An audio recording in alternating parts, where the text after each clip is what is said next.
મિત્રો, મારે તમને બધાને એક વાત કહેવી છે. અત્યારે જસ્ટ મને થોડું યાદ આવ્યું કે હમણાં જ હું બહારથી આવ્યો ત્યારે વરસાદ ચાલુ હતો. જ્યાંથી હું નીકળ્યો ત્યાં એટલો બધો વરસાદ હતો કે મને થયું કે રોકાઈ જાઉં ઘડીક. પછી એમ થયું કે આ વરસાદ તો ચાલુ ને ચાલુ જ રહેશે. પછી જેવો આગળ આવ્યો ને તો વરસાદ એકદમ સ્ટોપ. થોડો જ આગળ આવ્યો, બસ 1-2 મિનિટ આગળ. તો આપણે બધા જીવનમાં કેવું કરતા હોઈએ કે અમુક પરિસ્થિતિ જોઈએ ને આપણે ગભરાઈ જઈએ.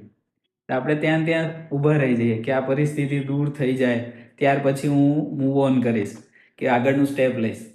પણ જસ્ટ તમે થોડી હિંમત કરો ને, થોડો પલળી ગયો છું સાઈડમાંથી બધેથી, બટ થોડી હિંમત કરો ને તો તમે એમાંથી બહાર નીકળી જાઓ. પછી આગળનો રસ્તો એટલો સ્મૂથ હોય છે ને કે તમને એમ થશે કે જો ત્યાં ઊભો હોત ને તો હજી ત્યાં જ ઊભો રહે. તો જીવનમાં પણ ગમે તે પરિસ્થિતિમાં હોય તમારે આગળ વધવું જોઈએ. આગળ ખૂબ સારી ઓપોર્ચ્યુનિટી તમારી